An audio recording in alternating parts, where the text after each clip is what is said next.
questions. What kind of questions? Are they like physics questions, or are they like? Oh no. It's like, Okay, good. I can totally like just say whatever I want to. Anything. Anything. No, I can never sort of come and be like, you're wrong. No, yeah, no filter, man. And No look, filter. even if we talk about physics, we can make it unlisted. No academics are going to see this ever. Good. You know Right. what I mean? Yeah. Yeah, sometimes I worry that I'll say shit about physics about like, oh, I think this is how this works, and someone will come by later and be like, hey, actually, you're wrong about that. And I'm like, okay, that sounds good.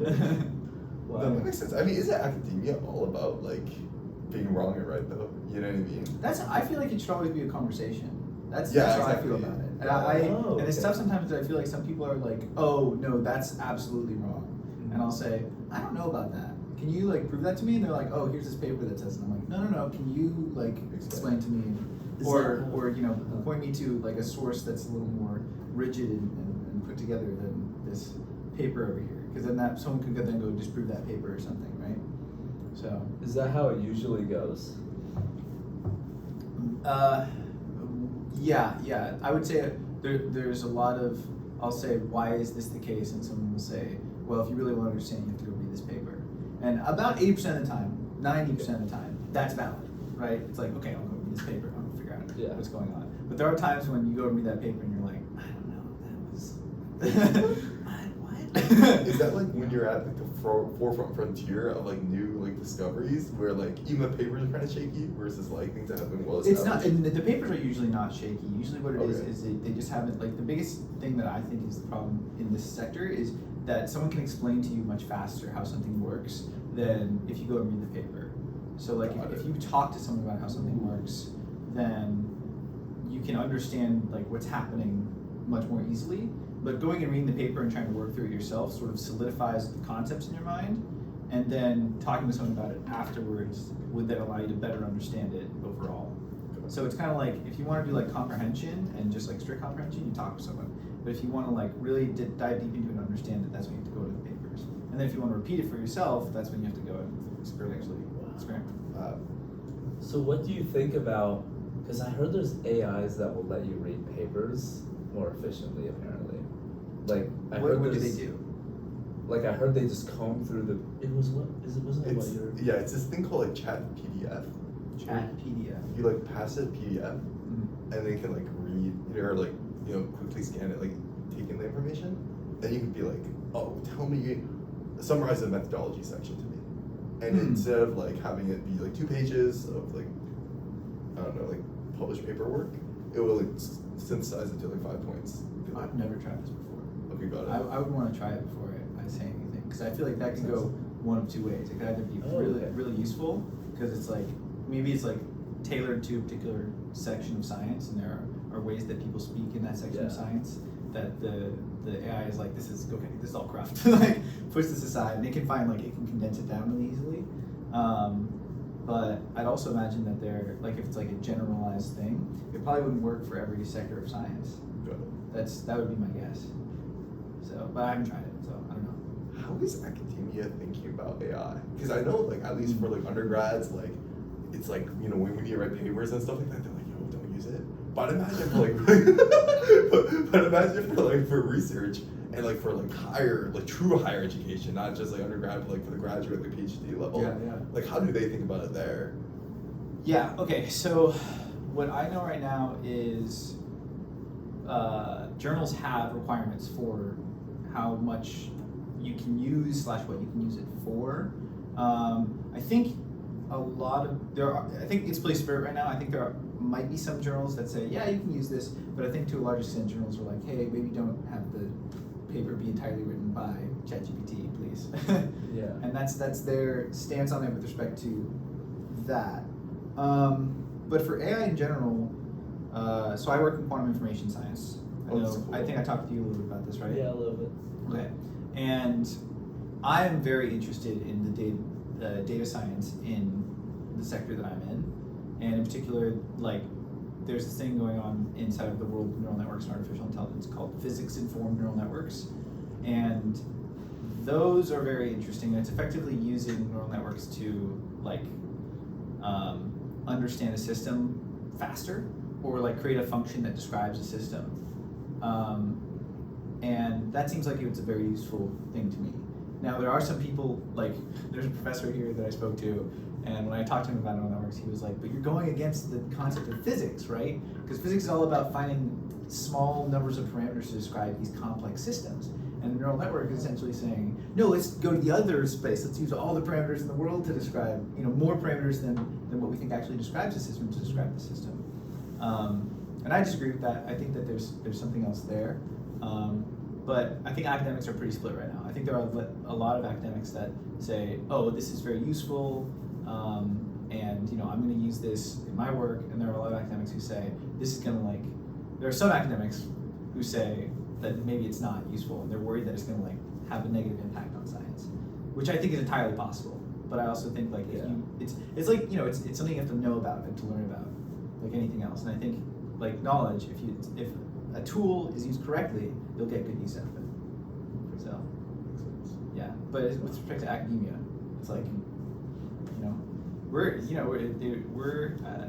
I think academics are just as in the dark as everyone else. Sure. Other than the ones who actually have been studying this for the last 30 years. Yeah. So, yeah. What do you use AI for, besides anything academic? Non-academic uses of AI. What do you use it for? Personally, the tools that I use, or the tools that I know exist that use AI? The ones that you use, sure. Okay, I do use ChatGPT on occasion. I started to build. Did I tell you about building this map file system app? Whoa, what? It started as an app. I moved it to something less than an app. But I started doing that with ChatGPT. I was like, okay, I want to do this. I'm going to do it with, and then it told me, it was like, oh, you can use Electron to build an app, to build a desktop app. I said, okay, what's Electron? It says, oh, you can combine TypeScript and HTML and CSS, and you can build an app out of that. And I was like, that's awesome. And so I started to learn how to, and ChatGPT went into that a little bit. And then That's cool. yeah, so that was fun, and that's what I use that for. Is Electron a JavaScript framework for front-end development or something? Or? So yeah, it's I think it's a JavaScript framework that's used for bundling, acting like you have a client-side browser effectively, but then turning it into a desktop app or something. Yeah, I got it. Makes it. Oh, into a desktop app. Yeah, the idea is that you can actually it's like a package, or it's a what's it called? You just JavaScript. Front-end client. No. You just said the word for it. Framework. It's a framework that when it bundles your app, it'll bundle it into a binary that you can actually execute. Cool, that's it. Yeah, and then that lives on your on a client-side desktop. Yeah. So I was learning how to do some JavaScript and building that. But then I moved to an easier problem where I'm building a plugin for Obsidian, which is the note-taking app. Have you guys heard of Obsidian? How is it different from GoodNotes and Notion? There's another one, yeah. Notion? Yeah. I like Obsidian more. One of the things Obsidian prides itself in is the fact that it's all markdown files. So it's all stuff that you can just easily take out of it. Whereas Notion, it's that's where your data is, right? So I like the fact that Obsidian is kind of just a viewport for your actual data and not also all the data itself. And they're also free and open source. The way that they get your money is if you want to sync stuff to the cloud or to your other devices, if I want to sync it to my phone, they'll do that for you, but you got to pay $10 a month. Got it. So I did that because I was you've got to sync app. It's worth it, yeah. Yeah, and it's totally customizable. It's really cool, and you can really easily build plugins for it. And so that's what I'm doing. Is I'm building this plugin for that. Wow, so you really like building stuff. Yeah, no, I really like the process of it. It's honestly something I haven't been doing for too long. So, but I like it was after I graduated, I went and worked as an engineer, and I figured out the part of it that I liked was less the theory and the math side of it. I always liked understanding stuff, but I liked a lot more taking a problem and sort of being oh, what are the tools that I have and how can I attack it? So yeah, That's sick. yeah, that's how I felt about that. Wow. So tell us about this math file system app. What does that even mean? Oh, okay. Yeah. So imagine you have a world that you want to put a bunch of characters and things and stories into, and you've got a map for this world. This sort of goes along with me playing D&D. I also write, and I also am a game master, so I also write for D&D.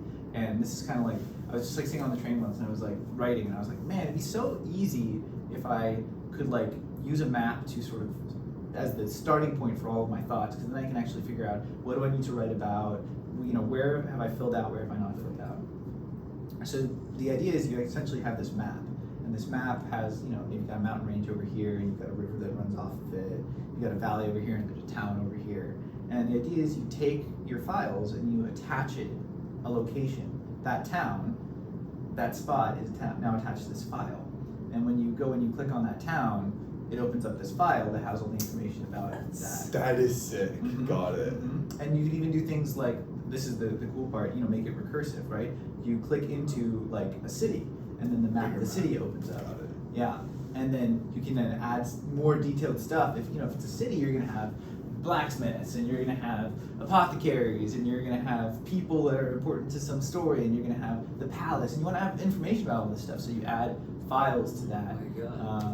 Yeah, and if you want to have for D&D, you have encounters, so you'll add like an encounter map, which is sort of like the place where the players will play. And you can just put that, you can put all these files just on these locations, and that's sort of the idea. And I want to add that to Obsidian because it's already got.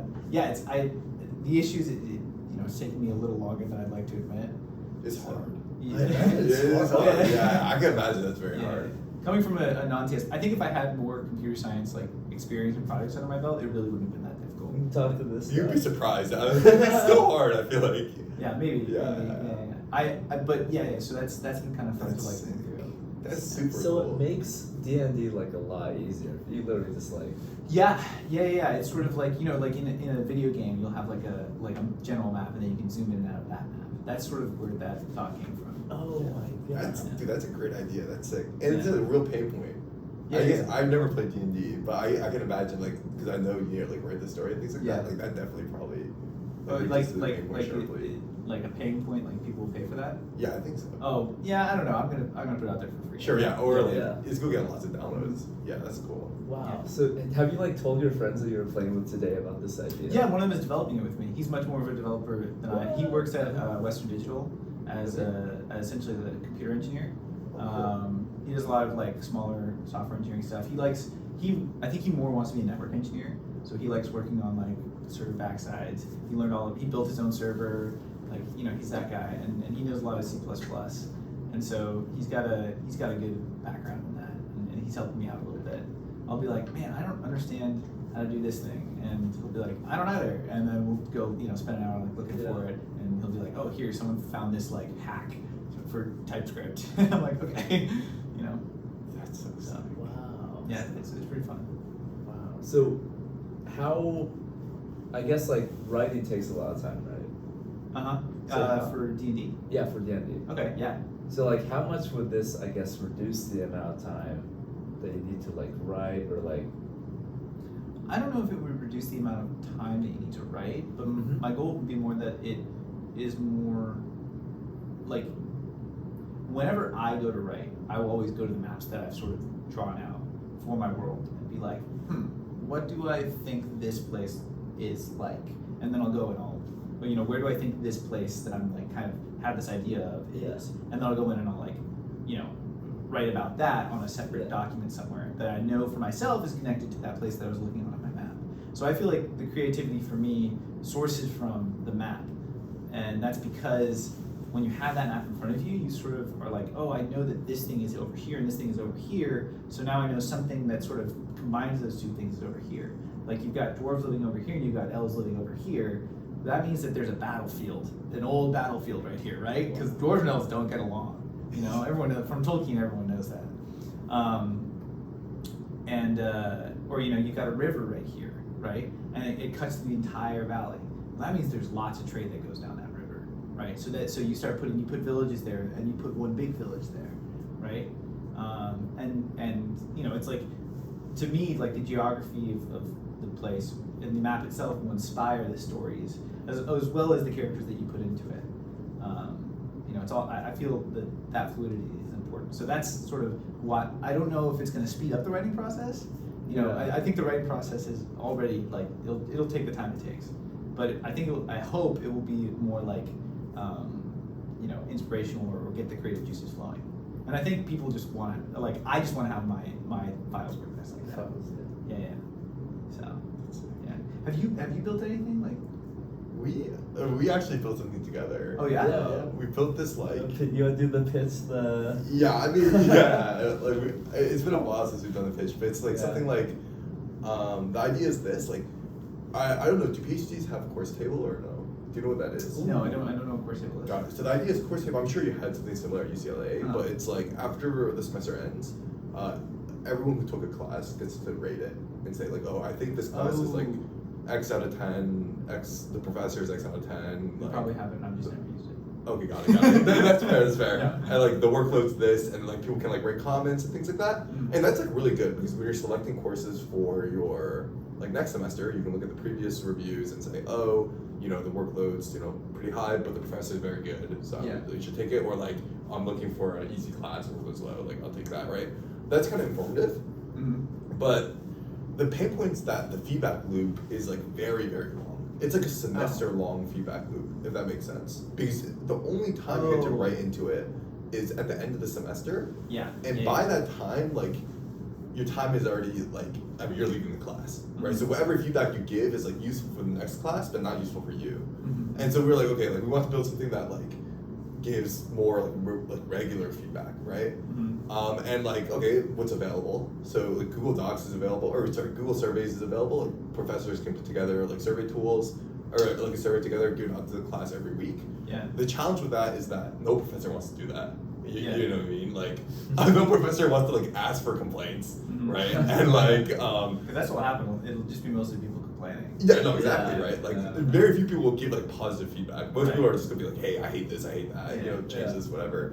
And then like the other thing is like maybe students can email professors, but no student, like I don't want to email a professor and be like, hey, I think you're doing this wrong with my name on it. Yeah, yeah. So we built this like anonymous like kind of forum for each class where it kind of like if you used EdStem or Piazza, something Okay. like that. Yeah. Like imagine EdStem and Piazza where it's like more for content related questions. Like I don't know how to do this question on the homework or something Yeah, like yeah. that. But like tailored for feedback. So Okay. Students could create surveys of, hey, I think, you know, there is something wrong here, and then the other students can like respond to that. Right. And then that way, like, you know what I mean, there's kind of more initiative. Yeah, things it creates like some more that. consent. If it's like, if a student's on a line and like, I hate this professor, they do all this stuff, and everyone's like, no, you're wrong. Like, Yeah, exactly. Yeah, right, yeah. right, exactly. And like it's Yeah. like a discussion. So we built that, Oh, that's- which is cool. That's I think. awesome. What did you build it with? I built it with React. Oh, which okay. is- Yeah, I'm yeah, sure yeah. you're familiar. It was React front end and then Express back end. I'm not expressed. It's like a Node.js back end. Okay, okay. Something like that. Yeah. But it was like pretty simple. Like honestly, it wasn't too hard to build. Okay. There's like lots of tools available. Like kind of like what you were saying. If you ask ChatGPT like, what are the tools available to me? Yeah. If you just like take the full advantage of the tools, like it was like I think a good experience. That's Like, awesome. Yeah, we put That's in like great. 10 Yale classrooms, which was cool. Oh, cool. And does Yale keep using it or? We gave up on it. We low-key gave Oh. up. Yeah. The challenge is just that I think like to get students to like, so it's already hard to have professors to use it, but to get students to use it, they'll only use it if they really, really dislike something. So the pain point's just not high enough, I guess. Yeah. Okay. Like professors would be saying like in class, like come use Repco, which is the name of our tool. What's it called? Webcode? Repco. Repco. Repco, yeah. Okay. We can show it to you after. It's yeah, still we can live. show it. Yeah. It's Oh still yeah, live. is it? Okay, yeah. no, I'd love to see it. That, Yeah. that sounds cool. But yeah, it's like you had professors like saying like come join this tool. You still didn't have like as many students as we would have hoped. So Yeah. Which Yeah, is I- alright. It happens. Yeah, I could see if the professors were like, go do this, the students would be like, Yeah. feels like something I yeah. gotta do, you know? Exactly. It's like a choroer. Yeah. So, makes sense. Oh well. That's cool though. That is really cool. And use React, that's like solid skill. That's I think React is like they did a good job of making it simple. Like I Yes. agree, it's a very solid skill, but to learn it, the learning curve is actually I think quite low, especially if you have a CS background. Like yeah, it's very yeah. No, I'm with you. I have to use a little bit of React for the plugin for Obsidian. Sure. Because there's like some things that React has that you can just like, you know, drag and drop effectively, and that's really nice. But it actually it doesn't. I don't. Maybe I just don't know, but I don't think React plays very well with Obsidian because you have like the React has its own like API. Sure. That has its own like objects and stuff, and then sorry, I should say Obsidian has its own API that has its own types and objects and stuff, and then React is like, and it's not, they're not React objects. Got it. And so you have to do like some conversion. you have to like have like the React system and like that particular part of the front end, and then the rest of the front end has to be different if you want to use React objects. And maybe I'm just naive and I don't know how to like properly inherit React objects into the API. It's hard, yeah. Yeah. But that's how I'm gonna build that now. But that's so props to you is what I'm saying, because I'm still trying to figure out React. Like I'm like, oh fuck. So tell me, like, you said this is a recent thing for you. Like recently, you kind of maybe you have the engineering background, things like that. Like, yeah.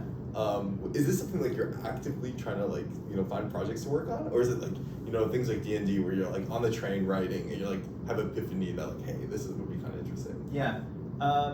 With respect to the fact that I said like, oh, I'm really interested in like building stuff right now. Yeah. Okay. Yeah. I would say I am sort of, I like to have my ear to the ground, and I am always like looking for projects and stuff. I think this is one of the reasons that I chose the lab that I'm in, and maybe even the field that I'm in, is because quantum information and the stuff that's going on right now, there's all these sort of new tools that people are developing on a very fundamental level. And it's cool to learn about those tools and possibly use those tools to build larger systems. And on top of that, an applied physicist really needs to understand the systems that they're working with. So it's not just about building systems, but also about understanding systems. And one of those things is like there's a dilution refrigerator, and I'm not a mechanical engineer. So actually working with a system that does refrigeration is interesting because some of the things are intuitive, and other things it's like, why do you need to do that? And you have to like actually think, oh right, something as simple as PV equals nRT, or is this simple relations you learn in thermodynamics, right? You remember, yes, okay, compressing, it's going to increase the lower temperature. volume means right. high pressure, and Yeah, and thinking about all that stuff, and then thinking about it on the fly to understand what's going on with the thing that's currently running and has some problem, right? That's very cool, and you have to do that pretty much in every I have to do that with electrical and stuff. It's easier because I study electrical engineering in undergrad, so like there'll be electrical stuff happening, and be like, oh yeah, I see this, it'll make more sense to me, but then it comes to the fridge and I'm like, I don't know what's going on. Or it comes, we also have to do a little bit of fabrication, like silicon manufacturing. We've got a couple of fab tools up in Becton. Where's Becton? Over that way. On Science Hill, or? Not quite on Science Hill. Becton is like across from Schwartzman. Oh, it's on Prospect. Yeah. Have you been to the roof of Becton? I've not been there. Becton. It's a great roof to go at night. Yeah. And you can really easily get in, right? Because you can just like go through the stairwell. So sometimes the lock's there, but other times it's not. And so it's like kind of coin toss. But when it's not there, it's a great roof to go to. Okay. Wait, we went together. Oh yeah. This is like a long time ago. Yeah. Okay. Cool. I'll have to go. Yeah. You gotta like explore a lot of roofs on this campus. I feel like I've heard that. I feel like that's the Wait, really? Yeah. Is that like because you've been only here for like a few weeks. No, I've been here for a year. What? Yeah. No, I didn't just get here. Oh, I thought you just got here for some reason. No. I've been here. I got here last year in August. Last year. Oh, okay. But you've heard about like the roofs and everything. Yeah, no, I have. Yeah. They people have told me like going up into the clock towers or going up into like the steeple towers is really cool. I've heard a couple people saying, hey, go to the rooftops. Like that's really fun. And that was totally a thing at UCLA too. Really? People would go up on the rooftops. Yeah. There was actually one building that people would climb. Like, how tall was it? I think it was a bunch.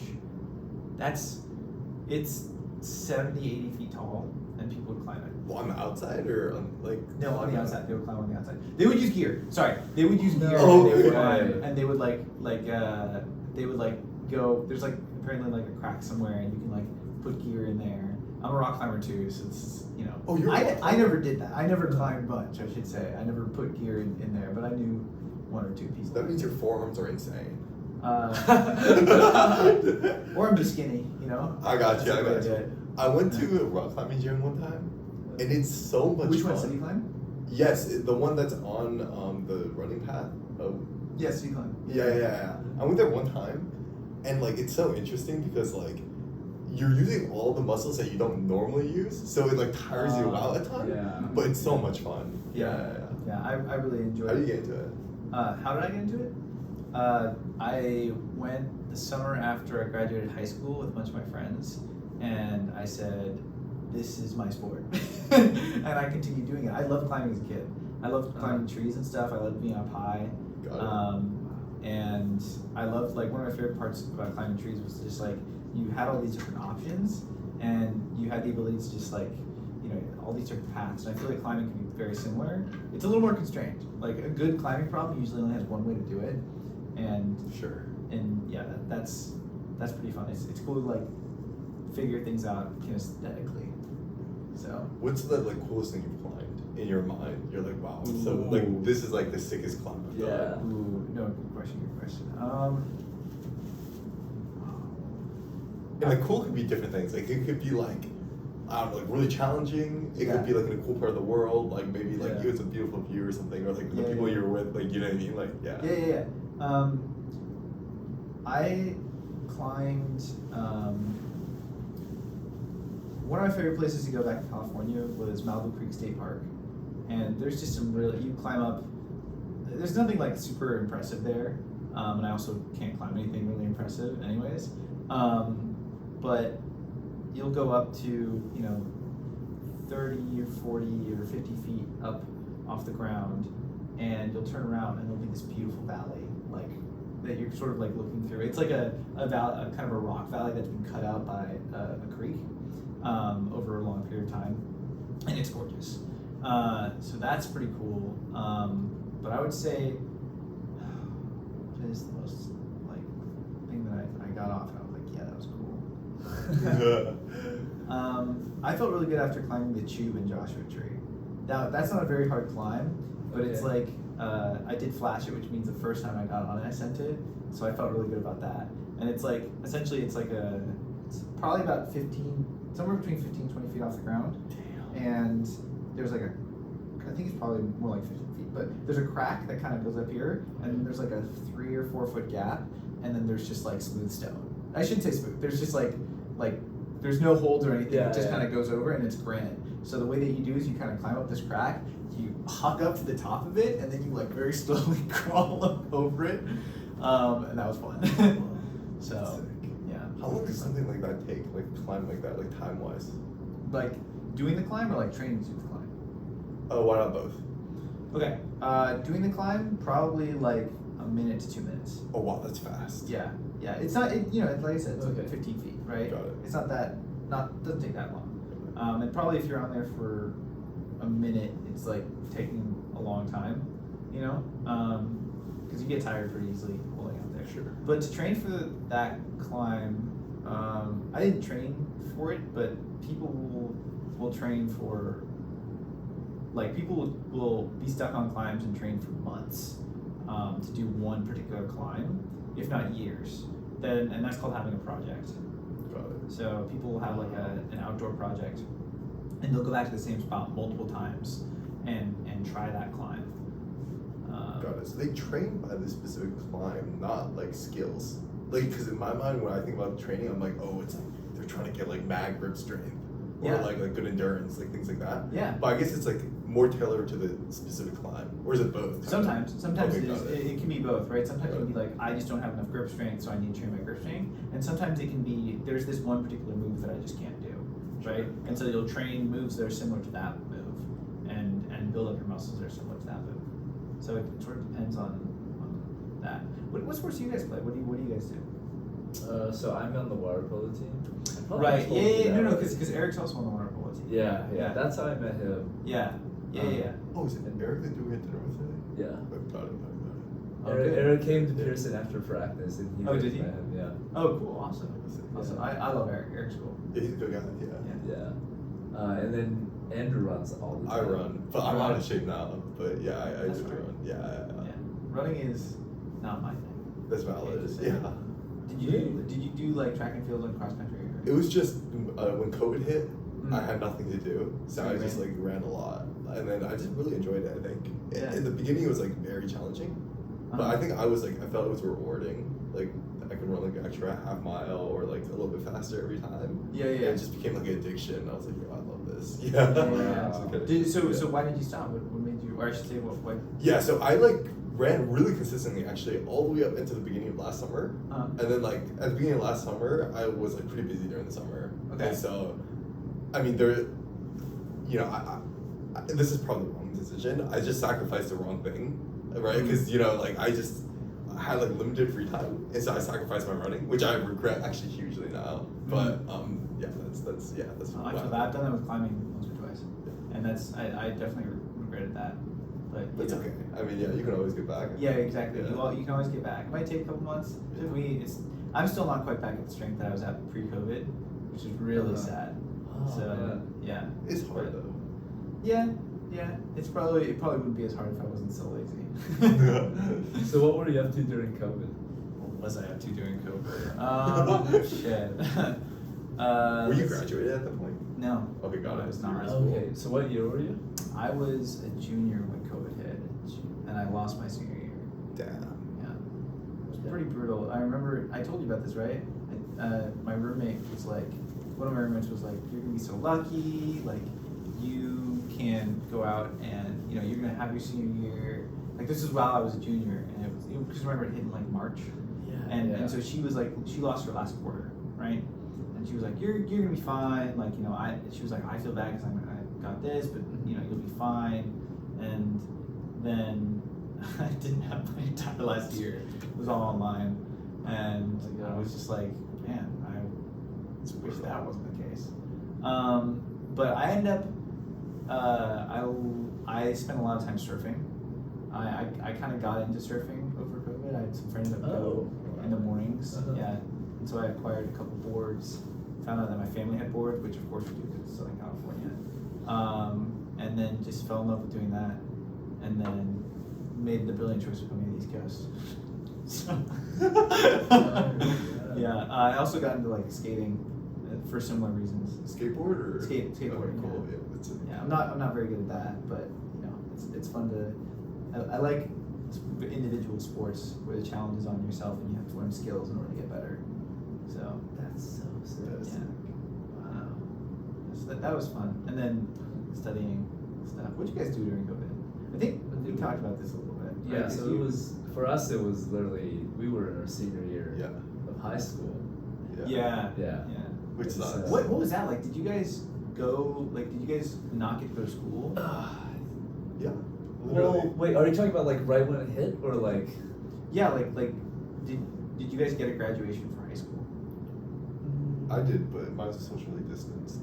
Yeah. Which is like ours very was socially distanced. It was like outside in Yeah, the exactly. stadium. You're also in Oklahoma. There's like Yeah, 500 so people. they there. don't really care. Yeah. But they still laid graduation, and that's it. Okay. Yeah. But it was like, I mean, I don't know about you, but we didn't attend school at all. Yeah, me neither. Like after it. Really? Like, Or well, I mean, we did online, but oh, no one went to those, right? Online. Yeah. Which was nice, but dude, it sucked. And I actually enjoyed going to school to see like all my friends and like that. Yeah, that was kind Yeah. of like devastating. I love paying $15,000 a year for an online education. Yeah. For an online education. Yeah. Yeah. It's Yeah. ridiculous. So for your senior year, you said classes were all online for the whole year. Yeah. Okay. And so like, were you on campus at all? Like, could you? I could have gone on campus. So I went on campus Yeah. like many times. My friend and I would get high and we'd go slackline on Nice. gym steps. That's what we would do. Or we would go to what's it called? Dixon Court, which is like, you guys know UCLA at all? No? Have you seen like I've been Royce there Hall? once. I've been there Oh, once. as that's well. the main. The big 2-tower hall. There's Okay. like the Sure. It's like in the main quad, right? Yeah. Okay. So the steps right before that, the Jan steps, or I think they're called Tonga steps, something like that now. They changed the name recently, and yeah, so we would go chill on that hill and put a slack line up, or we would go. There's like a spot like just above that that's got like nice courtyards. So we go up there and slack line. Dude, that's the most Cali thing ever. Oh, it was totally. Yeah. That's so sick though. Yeah. Trust me, some of the stories. I mean, I would like go to Joshua Tree and we would throw crash pads down and sleep all on crash pads. That's Like, Are you serious? Yeah. This was a bunch of fun, man. I loved camping. I guess I still love camping, but it feels different here. I don't know why. Have you gone camping here? Yeah. Oh, Yeah. I only really went once, and it was not a good time to go. I went down to Shenandoah, and it was during spring break. Uh-huh. It was cold as balls. Oh. it was like 30 degrees at night, and Damn. yeah, and I did not have a 30-degree sleeping bag, so it was not fun. So it's like different here, as in it's just colder, or? It's colder. It's I think I just haven't figured it out yet. I don't think I think if I knew what the places to go are and when to go to them, I think it'd be probably the same. But I haven't figured it out yet, so it's on me. I'm curious about your take of West Coast versus East Coast. Because I don't think I've ever talked to anyone who went to college West Coast and then came to the East Coast. Or like the people I have talked to were like much older. You know what I mean? Yeah. Okay. All right. This is a tough subject because I always have to be careful because. Wait, no, you can be totally free. Like no, but even so, I should still because I'll say stuff that I don't necessarily fully mean just because I like taking jabs at the East Coast. Sure. Which probably tells I mean, them we that take jabs at the Yeah. East Coast. The East a lot. Coast. No, Yeah. for sure, yeah. But people take jabs at the West Coast too, Yeah. So it's okay. So I think the way I feel about the East Coast is that I often feel like the thing that is out here is society. And there's not much else out here, so you have to be very careful with that. Versus I felt that the West Coast has all these other things going on, right? It's like and really what I mean is the most important thing out here to me feels to be society, right? People and the things and that. But there are people on the West Coast that are much more comfortable with just doing their own thing and not being a part of society, whatever that means. And a part of their larger, whatever larger thing is going on, because they have other stuff to do and they want to go do that stuff. And it's not always based around people, right? So that's how I felt about those two things. I know a lot more people that just like being very independent on the West Coast compared to here. I feel like it's a lot more like you go out every night. I mean, people on the West Coast go out every night. Don't get me wrong, but it's a lot more like here. That's like the thing to do. Whereas sometimes people there, it'll be like, oh, I'm gonna go do something else today. Yeah. That's an interesting perspective. Yeah, I've never heard that. Well, But that again, makes this could sense. be my naivete because I don't have as much experience here as I do with that coast. So I could just be like, oh, I know of all these activities that people like to do around here. Sure. But on the West Coast, whereas now that I'm at Yale, it's like I don't know what to do. But that's number one. Number two is I definitely think the statement people say about being nice and kind in the two coasts is very true. I've noticed a lot more people here will be a little more like fuck you and then do something for you, and people on the West Coast can be a little more like, oh, I'm so sorry that that's happening to you, and then just like not help you at all. So the vibes are totally different. Oh, what's this like fuck you and then do something for you? And this like So be I nice to you think- and do nothing. I think- I've never heard the second part of that. So okay. So I think the expression goes, it's like people from Cali versus people from LA versus people from New York.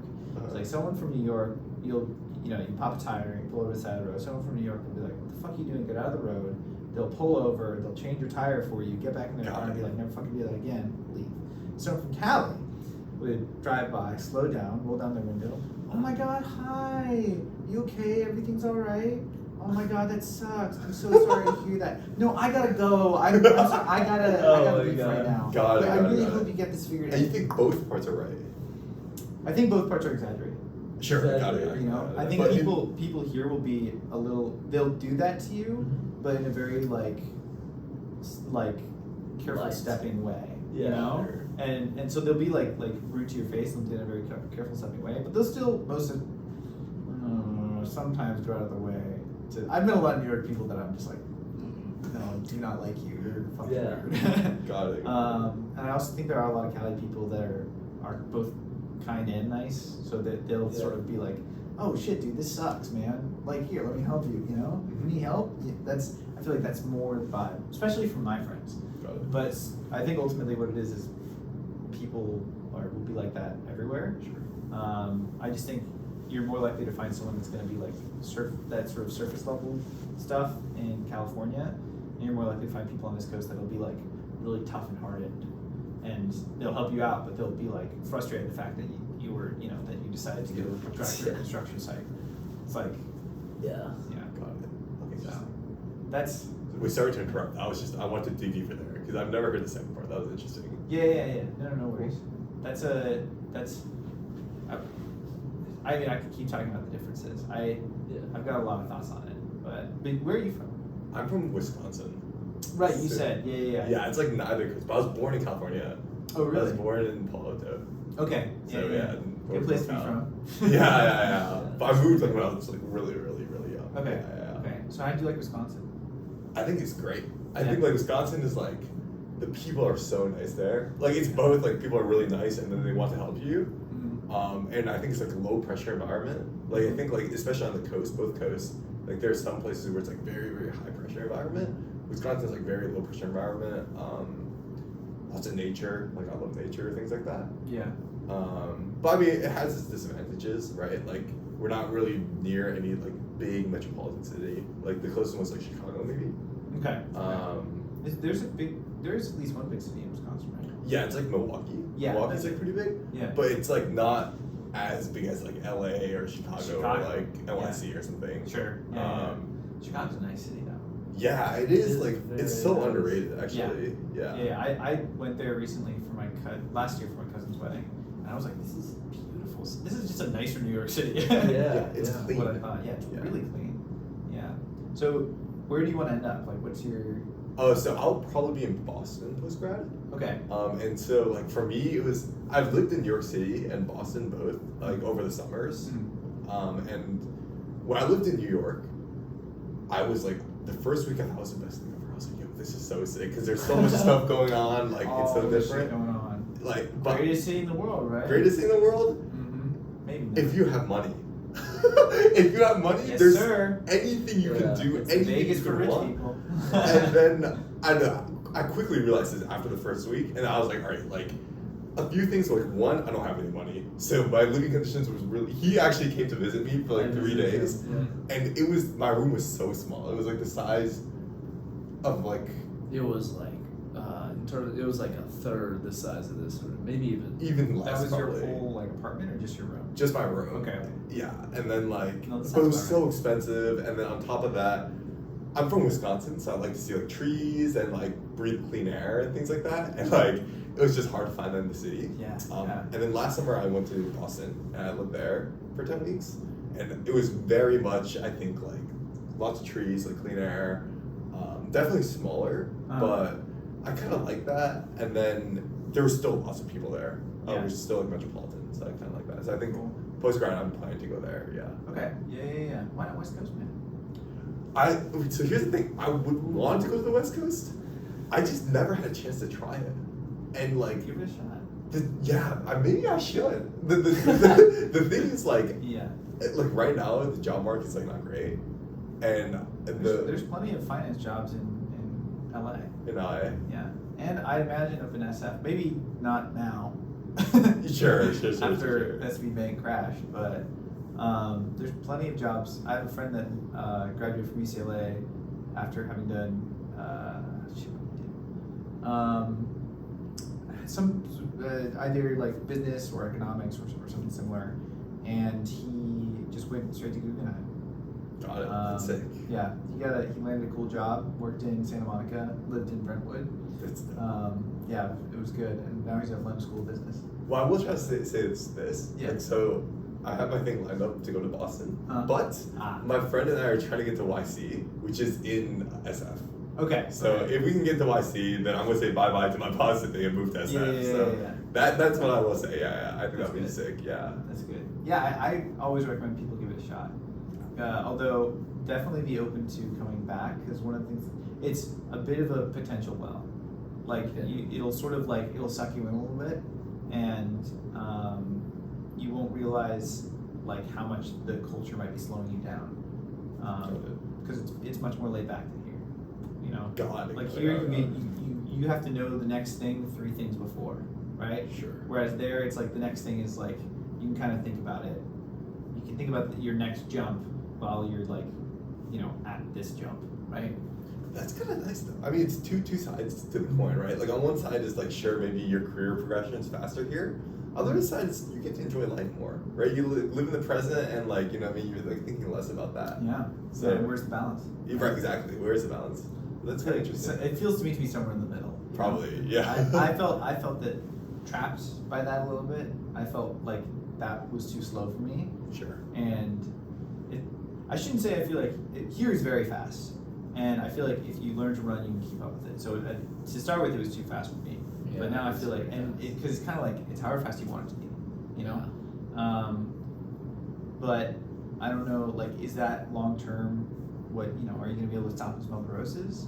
Are you going to be able to really, like, live your life if you keep living here? I don't know. People seem to be able to, but they also seem to think life is something else than what I think it is. So, What do you think life is? just lay the hammer on me, huh? No hard questions, right? No hard questions.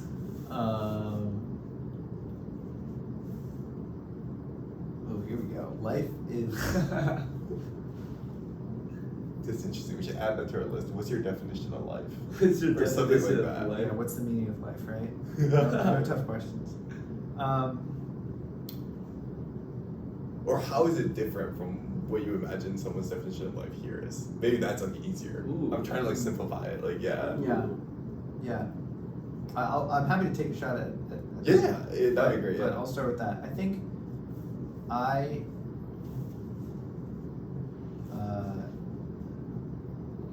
view life as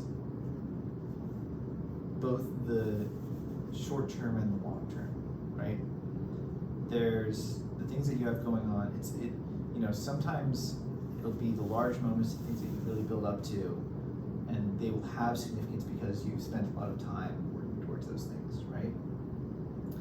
And the importance of that is your ability to persevere and continue that, and pursue that, and really build something. That is, to me, the definition of building something. It's when you spend a lot of time on the same thing and you end up with something in the end, right? Whatever that is. It could be a new mindset, it could be an actual physical possession, it could be a degree, right? I think that's half the reason that universities are so popular is because it sort of teaches young people to persevere, right? But I also think that it's, oftentimes the moments that we remember the most are the little moments in between, right? So it's sort of like this short-term, long-term. We have the high frequency and low frequency stuff. And having a good distribution across all of that is very important. And being able to balance that out is not easy, but I feel like that's, and so to answer the question, how do I view people here versus people where I'm from? I think people spent maybe a lot more time like on the short term, and let the long term sort of just pan out naturally, because there are very good systems in place to allow the long term that you can trust, right? I mean, the UC system is brilliant, and so people would sort of just be like, okay, I'm just gonna go be a software engineer. Go be a software engineer, and they can sort of let something else carry the decisions of the long term, and then enjoy the short term, right? And so they have to spend maybe less brain power on the long term and understand the long term because there's already something in place for them for that. Versus here, I feel like there's way more people that are actually trying to understand that long term and understand what they want and like be ambitious. And I feel like that's where a lot of the competitive side of this place comes from, this coast comes from, and especially like just in this little sector that we're in, from New York to Boston, as it comes from that, like people are like, man, what do I want? How do I get that? Because once you answer the question, what do you want, there's a fire inside of you that just never stops burning. You're like, that's it, and you just keep running for that. But then you miss out on all the short stuff. That's an interesting way to frame it. That makes sense to me though. Yeah. Something like that. Yeah. What about you guys? What do you guys think the meaning of life is? Or how about, I'll ask it the same way you did. Yeah. What do you guys think the meaning of life is compared to, or the difference in life viewpoints is compared to where you're from? because you guys are both kind of Midwest. Oklahoma is like Midwest/South, kind of Yeah. a good mixture of the two, I think, right? So what do you think? I mean, I think based on our hometowns being like so similar, I think we would Yeah. agree. Yeah. But I think there's more emphasis on comfortability in the South, the Midwest. Like, people grow up and they live expecting to live in the same town. Yes. No, like more or less the same people throughout their lives. Like maybe they'll meet in high school. I think the biggest example of how this is like a culture is literally just by looking at my Instagram feed. And a lot of my friends at home, they're already married. Like they're getting Really? married and they're like our age, like 20. I thought you said you haven't had your wedding season yet. Not yet. But I'm not that close with those friends. You don't like anyone. But it's like crazy to watch, and I think that's just the main culture for at least I'd say 80% of the people who are from like, yeah, it's like you grow up, you go to the state school, so like UW-Madison or Oklahoma, and you find a job in the big city, so Milwaukee or Oklahoma City, and yeah, you just ride out the American dream. But Wow. yeah. I think that's like totally right. And I think like what it boils down to is like people have a different definition of happiness or like what makes them happy. Because I think at the end of the day, every single person, like regardless of where you're from, is like trying to optimize to the happiest they can be. And I think like in the Midwest, it's like the word comfortability is like I think it's like spot on. Is I think people are like less ambitious, not because they're lazy, but because like that just doesn't derive them like as much happiness as like being comfortable, just staying like where you kind of are, which is totally fine, right? I think like it's just a different culture. But yeah, I like entirely agree with everything you said. I think that's right. Yeah. Gotcha. Yeah, that feels reasonable. You know, that feels right to me. Ambition is a tricky thing. It's very tricky. So tricky. Yeah. But you guys, this is sort of a weird question. I had this conversation with my friend the other day, and I think it's a great way to like think about things. I'm not religious, but I do think that the like 7 deadly sins are things that are good to look out for. So what do you think is the worst sin and why? Can you remind me You what these named things them are? again? So there's We'll check if it's recorded. pride. Oh, what? Oh yeah, I'm just kidding. It is recorded. Oh, that would have been hilarious. It's like, all right, restart. We're just gonna play the exact same conversation. Okay. We've got pride, envy, sloth, wrath, lust, greed, and gluttony. What's sloth? Laziness. Got it. And what was the question again? Like, what do you think is the worst sin and why? Or maybe what your worst sin is and why? Oh, your worst. You may that's maybe a little too personal. I know mine. Oh. Mine's gluttony. Yeah. I eat so much food. Yeah. Wait, actually. I feel that. I'd say mine is pride. Pride. Yeah. Pride's a devil, man. I think either that or lust. I feel like both pride and lust are kind of. Pride and lust can be very intimately tied at our age, yeah. What is pride? Like, is it like your like? I think it like the way I interpret it is it's just like self-esteem basically. It's like how. Good. And you're saying it's too high. Yourself. Well, it's like sometimes you let your pride get in the way of doing things that would be good for you otherwise. I see. Yeah. You know when your friend asks you to do something, you feel like they've just asked you to do too many things? Got it, right. Yeah. I see. That's your pride getting in the way, right? You feel like you shouldn't have to do that. You feel like there's you're above that for some reason. Got it. Yeah. So it's a kind of ego, kind of. Yeah, absolutely. Yeah, definitely. Yeah. Okay. Interesting. I'm go ahead. with you. I was just saying, pride. Yeah. Pride is. Interesting that you said like at our age. Yeah, like I just feel like lust is one of those ones that really doesn't fully manifest until you're like I mean, even like into your like mid-20s and late-20s, it's like you still Yeah. are trying to understand that beast. Whereas like gluttony and sloth and those things, you kind of experience that from the beginning. Yeah. Right? It's like, man, I'm hungry. And then you eat some food, you're like, shit, that was good. I'm gonna keep doing that, right? And then at some point you're like, oh, my stomach hurts, or oh, I shouldn't have done that, right? You Yeah. sort of understand that cycle a little better. And sloth is the same, right? It's like, oh, I feel like shit because I didn't do anything today, right? Yeah. But yeah, the ones like that, like pride, and even like envy, are like, Dude, envy, I feel like that's interesting. It's like Yeah. that's just you're jealous of other people, or what does envy mean? yeah, Go ahead. envy is like, yeah, Go ahead. yeah, I think envy is probably like one of the worst feelings ever. yeah. I don't know. Like what do you think is like for like I was discussing this with my friend the other day as well. Like I think jealousy, regret are like two of the worst Ooh. feelings ever. But what do you think are maybe other like really bad feelings, or between the two, which one do you think is worse? You can't think of any other ones. I think those are like. I think it's hard to beat those. Yeah. I don't know. I don't think laziness even comes to that level. I think boredom. Ooh. Boredom is a beast. It's yeah. Interesting. But when's the last time you've really felt like truly bored? Oh, recently. Recently? Yeah, yeah. I'll just be like, just like that feeling of like, what do I do now? with My day, right? Okay, I did all this stuff. What do I do now? That's boredom, and I don't like that feeling, you know.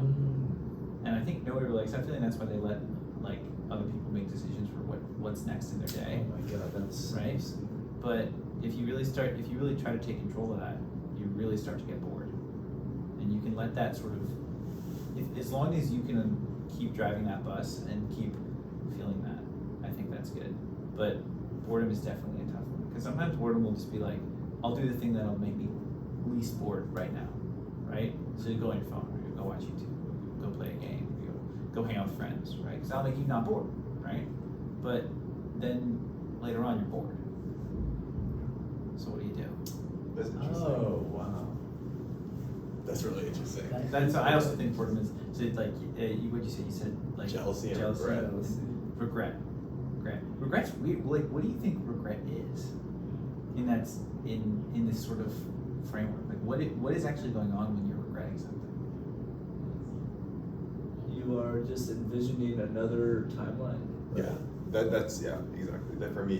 When you weren't bored. Well, it could be when you weren't bored, Maybe, or I don't know. I'm just making sure. I don't know if that's true. It's just the timeline that you are so like 100% believe that is better than your current timeline. No, exactly right. Like a chance for something to be different is, I think, at least for me, that's I don't know. Yeah. No regrets. Live without regrets. Okay, question. Do you guys think the saying "live without regrets" means you want to live your life such that you won't have regrets, or means when you have regrets, ignore them or find a way to like put them aside because they'll only hold you back? I think it's the first, because I think the second's a fundamental flaw. Because if you just block out all your regrets, Yeah. like, okay, the one value that regrets gives to you is the opportunity to learn. Yeah. Right? Like, oh, I didn't do this, but at least in the future, maybe I can like change my behavior. Versus like if you completely block that out, then you lose the opportunity to learn, which means you didn't optimize your life. So Yeah. maybe you're like not happy or you're not sad because you're Yeah. blocking it out. But I mean, you're also not learning. I think like the value of learning is pretty high. Yeah, I feel that. At the same time, if you let it consume you, and you Yeah. let if you think about all the things that you could be doing, and you let your regret consume you, you're in the opposite camp, where you're always thinking about what you could be doing, and not trying to, sort of exist in the now. Right. That's true. Yeah. If you're just always trying to optimize, you can Okay. never be in the present. I would say that the phrase you're talking about, it's like live without regrets, or like Yeah. die with no Just regrets. no regrets, Yeah, right. no regrets. My interpretation of it for the last like couple of years has been like it's like, of course you're gonna have regrets. This is inevitable. But instead of focusing on minimizing them, just keep the mindset of doing what you can, making sure, just taking fucking control of like whatever you're doing, taking control of your life, you know. Yeah. So I guess it's more of like, I think of it like that rather than minimizing like a number of regrets. Okay. Yeah. I guess it's like I like a that. message to message, like it connects, but yeah. Yeah, it's sort of like a description of this larger concept. Yeah. That's like, yeah. make sure that you're in control of your life. Yes. Kind of Yes. thing. Or make sure that whatever you have in your life you want there. Mm-hmm. Yeah. Yeah, I like that. I like that a lot. Yeah. That's good. Do we use this transition to some of our heavy-hitting questions? And if you don't want to answer, like, you don't have to. I'll answer all of them. Wait, but like if you don't want to, like, I will. No, I will answer all of them. what's your biggest regret? My biggest regret. I feel like that's a nice like, transition and we start. That is. rapid That was fire. good. That was good. Wow, that was great. Yeah. Bravo. So I'm taking notes right now, kind of have a conversation from Andrew. Okay. What is my biggest regret? When I first learned about neural networks in 2020, I had like 3 or 4 different ideas for different things that you could do with it, which are all like would be VC funded now, and I regret not pursuing one of those. But I'm perfectly alright with that because I think the thing I'm doing now is way more interesting than that would have been. So I regret not doing it because I would have made money, I would have had fun, I would have stayed in California, I would have been working with my friends, and I would have learned a lot. But I would be a data scientist, and I would be working in that field, and not in quantum information and in information science. Well, they're both information science. Yeah. But I definitely regret not trying to start something with my friends, like when we had that idea. Or in the same vein, we actually did try to build an operating system for VR. Oh wow. And failed fucking miserably. It was bad. It was horrible. Dude, that sounds tough as nails. Systems programming is brutal. Well, there were extenuating circumstances for why it really went bad. Oh, got it. Yeah, it was like I'm still friends with all those guys. Okay, got it's it, not yeah. like that. It was just like one of them really had a rough go of it. But I definitely regret not working more at that. It was over COVID, and I didn't have the motivation, and I wish I'd got my head out of my ass and found it. So That's hard. Yeah. But I would say, yeah, those are definitely some of them. Yeah. How about you guys? Biggest regret. Oh, I know my biggest regret. Or one of my biggest regrets. I just gotta think about it. Dude, my major. So I'm actually, for context, I'm not econ and CS. I'm econ and EECS. Electrical engineering, computer science. That's sick. Which is sick, yeah. It's dope. But I think the beauty of Yale is like really embracing the liberal arts education. And so even though I really enjoy like ECS as like those two like disciplines, I think like I much rather would have taken advantage of, or would have preferred to take advantage of the like liberal arts education and like shop around like interesting classes that I think you can only find at Yale. Kind of like Emin's like the person who he like goes out of his way to find like the most, like he's taken like, if you look at his transcript, like the most interesting classes like ever. And I kind of wish my transcript looked like that. And also, I don't know if this is like wrong, but I feel like a lot of the CS classes I've taken are either like systems programming, like learning how to build an operating system.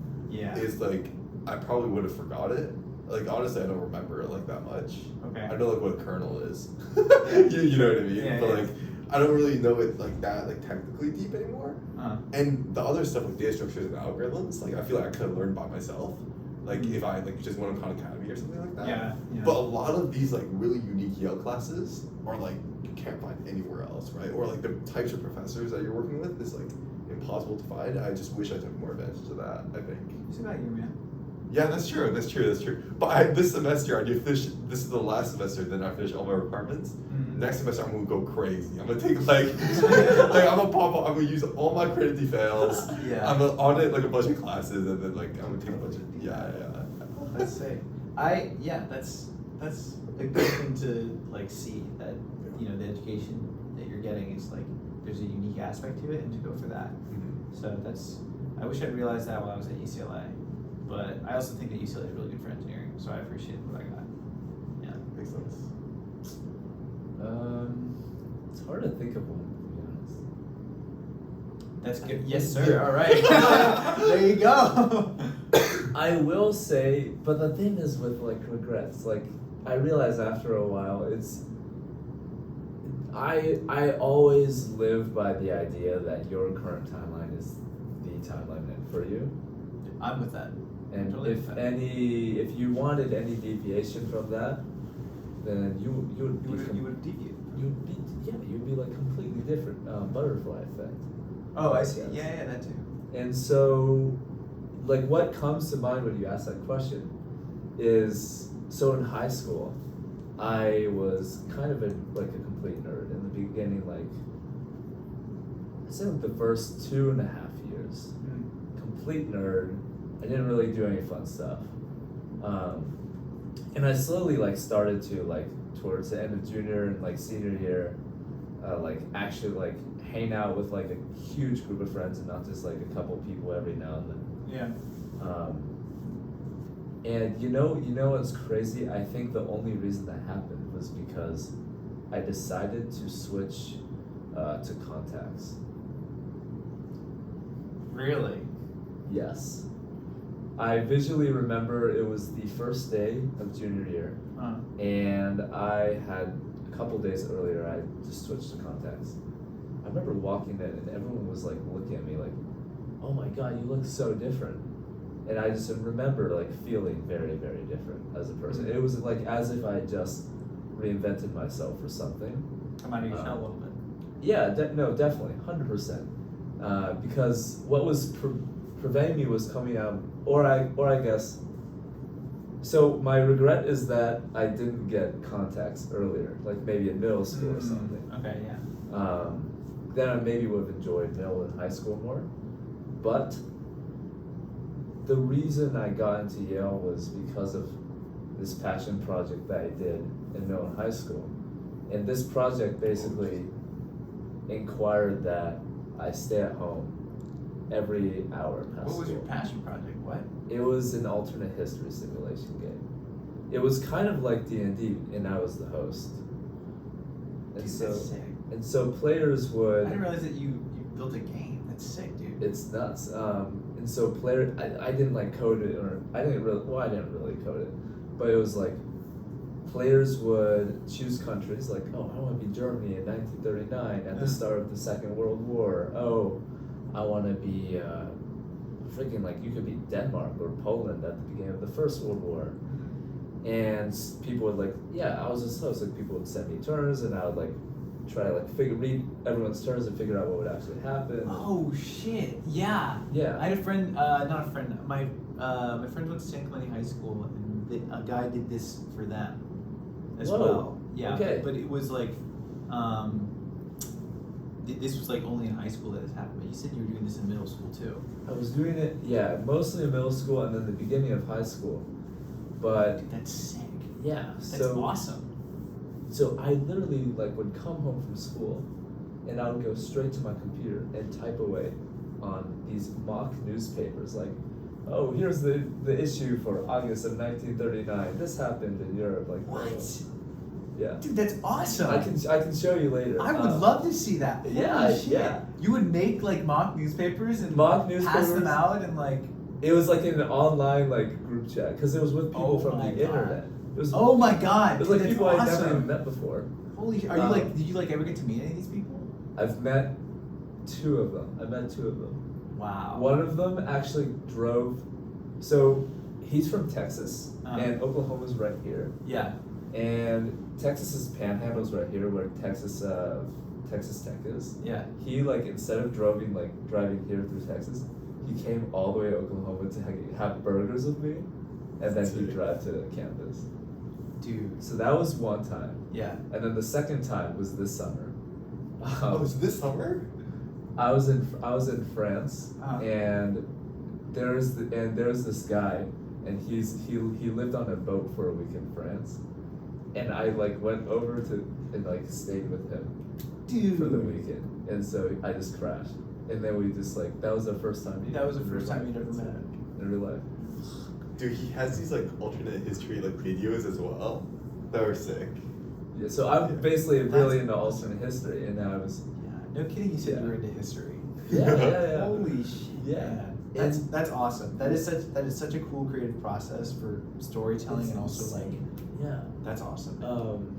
But the thing is, like you asked that question, what do you regret? And if I were to say like, oh, I wish I got contact earlier, maybe I would be more outgoing, like made more friends in middle school, went out more, whatever, then maybe that hobby would have died and I never would be. Yeah. And so it's just always a game of, I think, it's important to always have this deep belief entrenched in your subconscious that. Like, No, sorry. it's I think he's laughing because the app I worked for the summer was called Deep Belief. Oh. And it was like dealing with subconscious. Yeah. Oh, was it? Yeah. But basically, I think like the important thing to avoid regret is to literally just have this feeling have this feeling that is like so deep down that it cannot be dislodged, that you know for a fact that you're in the right timeline, no matter what. Yeah. Even if you have like a really shitty day, even like this happens. Yeah. You just know that you're in the right timeline. Yeah. That's tough to do. Yeah. There have been times in my life when I have not felt that. Like, yeah. Yeah. So that's. I think that's a very important thing to look out for. Yeah, you're totally right. But that's just my point of view. So. Yeah. Yeah. That's awesome, and it's cool that you did that. It's cool that instilled that like solid belief into yourself. It's crazy. So that's fantastic. Yeah. Serendipity is great. Yeah, serendipity. Sounds like that's when I was talking about short-term, long-term stuff. That was long-term. That is like, planned that shit out, went for it. That's awesome. Oh, man. That's really cool, and it was all creative, and it was all just because it was so the good. love of life. Oh, that is God, that is a pure good right there. pure good. Yeah. Yeah. I love it. Yeah. Yeah, that's awesome.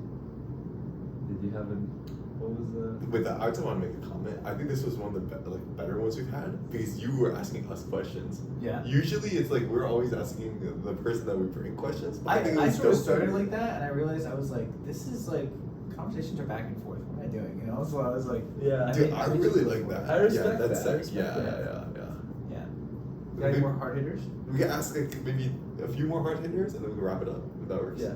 However long you guys want to spend. Well, actually, let me check the time. Yeah. Make any commitments? Oh no, we're good. I got you. Let's do a few hard hitters. Okay. Yeah, What's your biggest? Wait, this is interesting because now we need an answer too. So Oh, I'm like, yeah. like, okay, what's your biggest insecurity and what are you most secure about? And if you're not comfortable answering any of these, like feel free not to. Like, So no. biggest insecurity.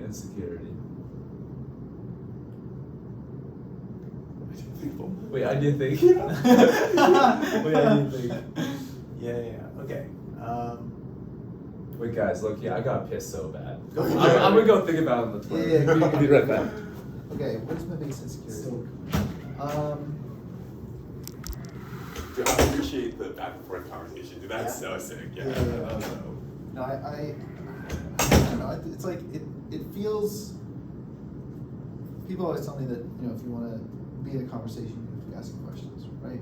Yeah. It's an exchange. I think biggest security is very tough because it used to be my academic prowess. And then it wasn't after I graduated high school, and I worked really hard the minute I got to college. Because I didn't get into Stanford. I really wanted to go to Stanford. Got it. So after that, I was like, and I didn't get into Berkeley. That one really hit me kind of hard because I always felt that I was like, I was worth that, and so for that to be sort of handed to me, I always felt that I was worth more than that, and when I got my college hours back, I felt like I really got shafted. Got it. And I never really understood why, because I think it's mostly because I didn't volunteer and I didn't do the tests everyone wanted me to do because I thought they were stupid. I was like, I did the shit I wanted to do in high school, and this is a reputation of me. And because of that, I kind of got filtered out.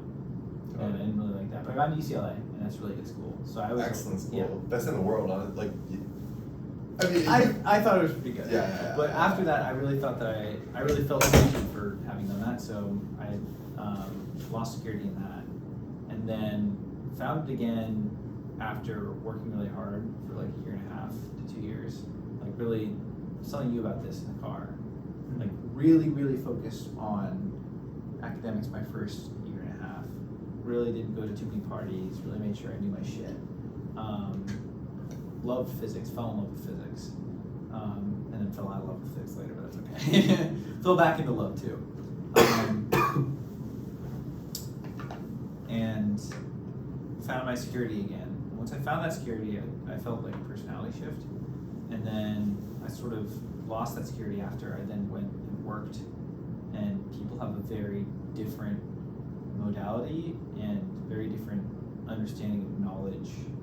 You know, I could tell, I was able to manipulate any equation and do it, you know, just a bunch of different kinds of theory, and I knew a bunch of different kinds of theory. Didn't help at all in the field. Just was not, so I lost like what I felt was my academic prowess. Because I always thought that was my ability to do things, and that I couldn't do anything. And so that sort of, you know, shattered that again. And coming here, it was like doubly shattered because I felt like I couldn't do anything. And I came here, and then other people also had extreme academic prowess. And so when I had spent now time, you know, I had sort of shifted, and I wanted to now go on the road of actually being able to do stuff, I'd sort of lost out on that. And so I would say my biggest insecurity right now is definitely my ability to understand the things I'm doing and the things I want to do. Yeah. But I would say my biggest security right now is in my sense of ambition and willpower. I know for a fact that I have the strength to keep doing and pushing down this road. And that sort of, that also brings up about another insecurity, which is like, do I keep doing this if I already know I have the willpower to do it, right? Because one of the big reasons to get a PhD is essentially you say, I can do anything, right? Put me on it, right? I can do it.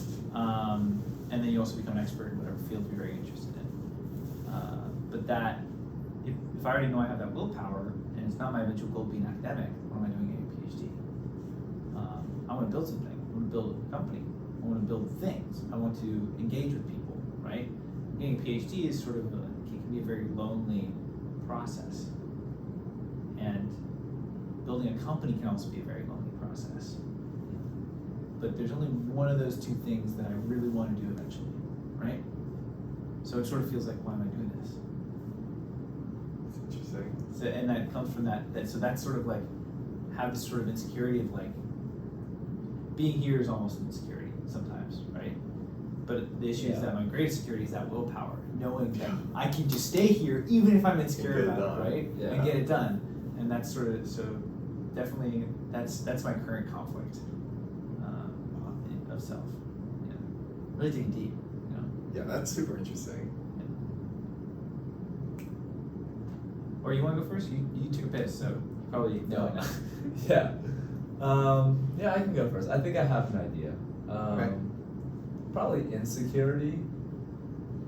My insecurity would actually be, and you probably wouldn't know this by just talking to me for a few minutes or like meeting me somewhere, but it's my ability to make and keep friendships. I'd say that would be my biggest Security. insecurity. Oh. Insecurity, yeah, Really? yeah. Yes. I didn't know at all because I was like, oh, that's your biggest security, obviously, right? It's insecurity, I'd say. Really? Yeah. I think it's a lot because of the last year, and oh my god, yeah, I've been like so many places, and in all of these places, the only constant that has remained is me, right? But I've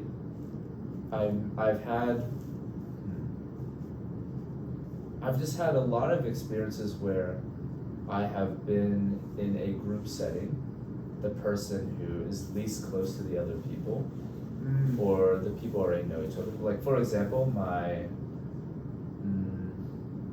study abroad program, I was the only person from Yale to go. Oh. Okay. For the summer, I went by myself to France, literally just work for this startup and like learn French. And go chill on a boat with someone that you know. Because, yeah. And so I think it's because I've done a lot of these things independently, which has, it's been great. It's been a lot of fun, but I think the insecurity that comes out of it, it's like I'm in so many environments where people have been not as willing to be close to me because they know that I'm temporary, right? They know that I'm leaving soon, and I think that has sort of put a dent in my mind, at least the ability to make friends. That's their loss, man. That's totally their loss. I hope so. I appreciate You hope it. so. No. But yeah, it's like something I'm like trying to grapple with still, because I think that the deeper thing is just a sense of belonging, right? It's hard to get a sense of belonging when you're just by yourself for you know nobody, and so like Yeah. I'm going, and that's part of why I like being so active. I go to all these different events, I try all these different things, and I did a lot of that abroad, and so I'd say that's my biggest insecurity. I feel that. Security, I mean, like we just touched on this, Mm-hmm. but it would be that I will always believe that I'm in the best timeline possible, right? Yeah. The timeline meant for you. You could literally tell me right now, like, you could change my life. You could give me like $1 trillion, or you could make me like an NBA superstar, whatever. Even if you like give me the clauses of like, oh, your relationship with your family and friends doesn't change, like all this stuff. Even if you give me those clauses, I will happily reject that. I will happily Because reject you that. like what you're doing. And because there have been so many moments, I have a list of moments written down on my phone that were like so serendipitous and so like non-coincidence that I Yeah. really do think this is the correct time. And so I'd say that's the big security. That's totally West Coast. Yeah. No, but that's good. That's So, awesome. Yeah, that's what I'd say. I am shocked that you say that you have a great insecurity in making friendships.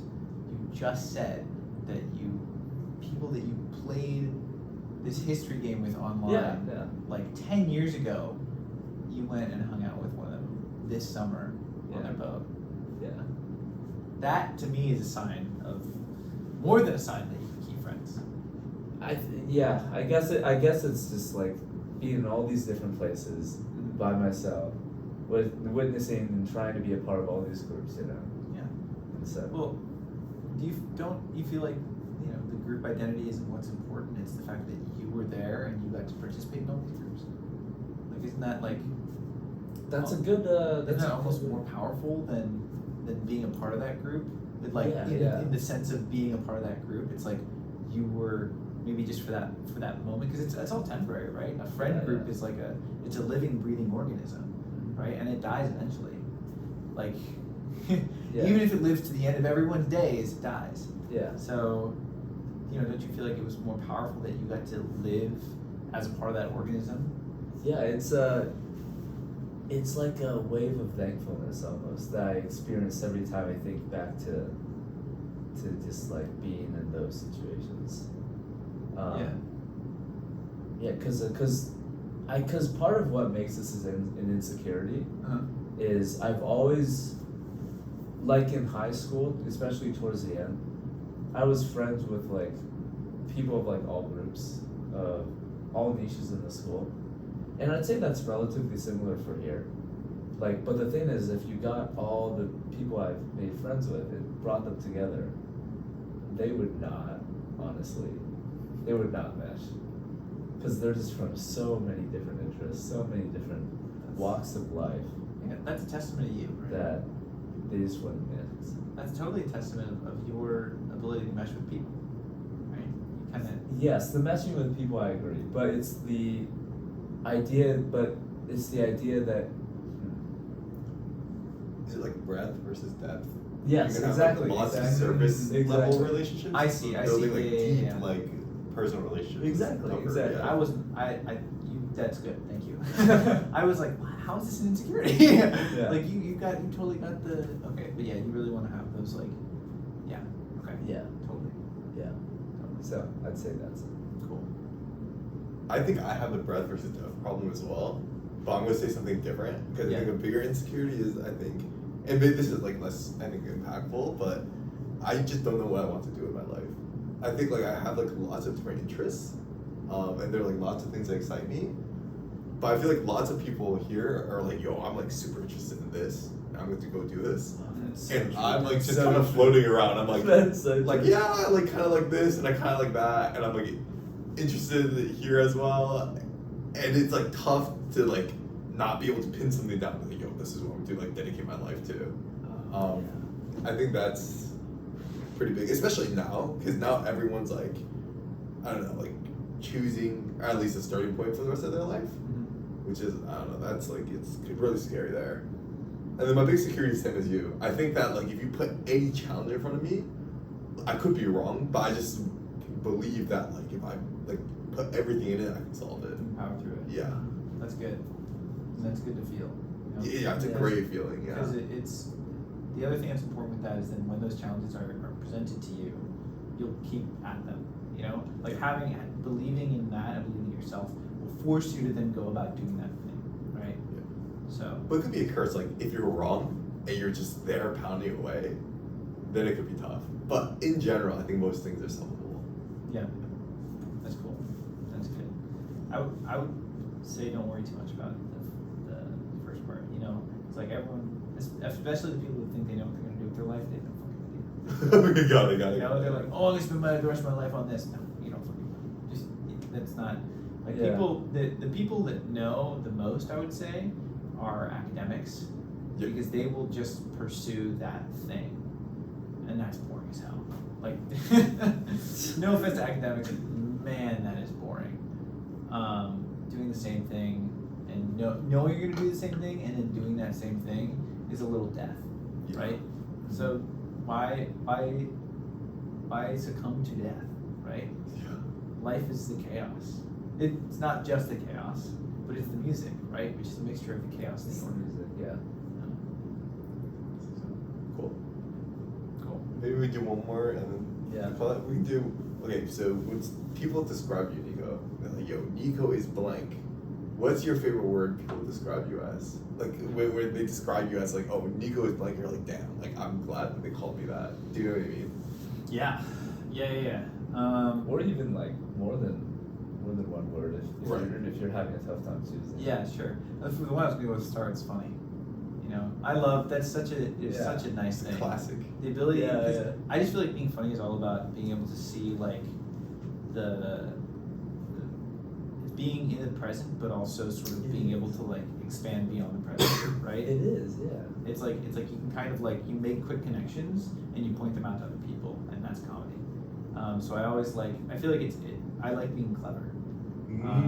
So maybe that's really the one that I really like, because I feel like being smart is cool and knowing a lot of stuff is very cool, but I've known people that are very smart, and it's funny that in any given moment you can sometimes outmaneuver them, not in conversation or in like in what you're doing. Like you can sort of like you can find a better way to do what people are already doing, even when they know a lot about it, because you're sort of in the present, and you're sort of really paying attention and trying to put everything together at once. And your capacity for that is great, and that's cleverness to me. So I would say clever. That's sick. Yeah. I That like, totally makes yeah, sense. I like the funny part, especially Yeah. because I remember reading a book about why humor is so important. And one of the quotes I got out of it was, being funny is just asking the question, like asking yourself the question, what's true? And I mean, you gotta be in the present to really ask that question. So That's good. it's noticing the truth, like, Yeah. oh, this is not. I mean, this is not normal. Maybe this could be a joke. Like, Yeah. Or like, you know, the other way that I like to think about it is like, you know, you're sort of talking about a conversation from here, and you kind of just do that, Yeah. right? And that's yeah. the funny way. And so like sometimes, you know, noticing the truth can be like, oh, like this is the truth, but also this is the truth, Yeah. right? And so being able to point that out, yeah. So that's cool. What book was it? Oh God. I just remember one of the. It's by two authors, and one of the authors' first names is Naomi. Oh. And so you could maybe if you just look up How to Be Funny book. How to be funny. how to be funny Naomi. Yeah. Yeah. Let's try. What would you say? Yeah. What do Oh, you guys me? think? Yeah. I think like genuine is great. I think like That's a really good that's one. yeah. I like when people call me that, I'm like damn, like that feels so good, man. That's like, true. Yeah, That's true. I will say one of my friends told me, and he could like, someone broke up with me recently, and then they were like sort of reassuring me, and they were like, essentially said something to the effect of the fact that they said I was a genuine person. It was a very high compliment, and I thought so. I'm told like that is probably the best compliment I've ever received. So that made me feel good, but yeah, that's Yeah. really good. I think it's just like genuinely, it's like it reflects like that you're being your authentic self, and that they like your authentic self, which is like Yeah. the most like they like you. Yeah. And I think that's why it's like so powerful. That is yes, absolutely, yeah. Because people wouldn't mention it, or like that. They wouldn't say it like that if they meant like, you know, they'd probably say something like you're too brash, right? Right. Or you're a very upfront individual is how they might say it. If it was the other way, they didn't like it, right? But when they do like it, they say genuine. Yep. So, and as a result, I would say you are very genuine. Do I appreciate it?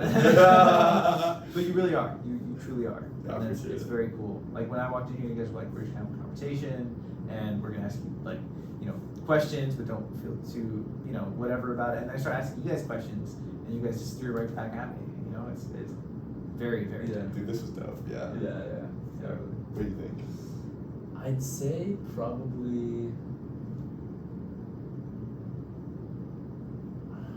Because I don't know the actual like adjective, but it's when thoughtful. Yeah. Thoughtful. There was this one. I'm referring back to a book for like the umpteenth time, but That's great. That's awesome. but I was in a special forces class last year. Oh yeah, you were telling me about this. Yeah. Oh yes. And one of the books was about like how they killed Bin Laden. Okay. And they had like dozens of pages about like the Situation Room, like imagine Obama's in there, Secretary Clinton's there, like all the high-ranking people are there, and they're like deciding like, so basically the backstory is they're like kind of sure like Bin Laden's in there, but they don't want to like cause a scuffle because it's in Pakistan, and so it's like a risky endeavor. So obviously like they just don't know if he's there. Yeah. But if it pays off, it'll be nice.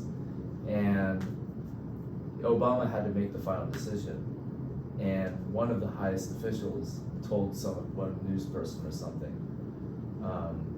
he's a thinker. He needs some time with it. And I think that stuck out to me a lot. He's a thinker. Yeah. Referring to Obama. Referring to Obama. That is a high Referring to compliment. Obama. Yeah. That's And very so because I think there's two sides of my personality, right? One, I'm very like go-getter, like very like spontaneous, very just like do as much as you can at some time, whatever.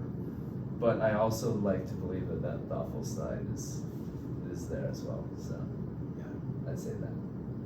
Yeah. No, that is a very high compliment to receive. Is thoughtful or thinker. Thoughtful or yeah. Those do carry slightly different connotations for me, though. A thinker Okay. is someone who spends time thinking about, you know, could be a problem that they're trying to solve, but it could also be other Okay. people. But it feels more to me to be a problem that they're trying to solve. But thoughtful feels more personable. Yeah, it feels more like you were thinking about other individuals. Yes, yes. Yeah, and I think being a good gift giver, I've thought about this a lot. Being a good gift giver requires being extremely thoughtful. Yeah, Yeah. yeah. And I'm very bad at it. So yeah, but that's a very high compliment to receive. Is either thinker or thoughtful. Yeah, so I'd say that's mine. That's cool. Awesome. Did you want to wrap it up? Yeah, so we have one more question. And it's Okay. not like a heavy hit or anything. Okay. Yeah. Name a number between 1 and 10. 10. Okay. So today is what day? September 8th. Or September 10th. September 20th. Oh, it's 23. September 10th. Okay. We will send you a link of this whole video on September 10th, 2033. Yeah. Yeah. Great. I love that. Yeah, because the thing is, it's called the channel that I sent you. Yeah, it's like called it's Look like, Back It's a look back. Conversations. Yeah. So the point is, in 10 years, you're gonna look back on it, and you can literally watch and see how you thought. You better put your contact information in that email. Yeah, yeah. Or in that text. Yeah. I guess it's a text. We'll text it to you. Okay. I'll WhatsApp it to you if it's still around by If then. it's still around, yeah, Yeah. we'll see. That's, yeah, yes. Yeah. The answer is yes. This was sick. Dude, this was one of the better ones we had, Nico. Yeah. I appreciate it. Like- Yeah, I Yeah. appreciate Man. you. Oh my god. This is sick. That was, wow. I feel like now I gotta pull myself out of that. Hold on.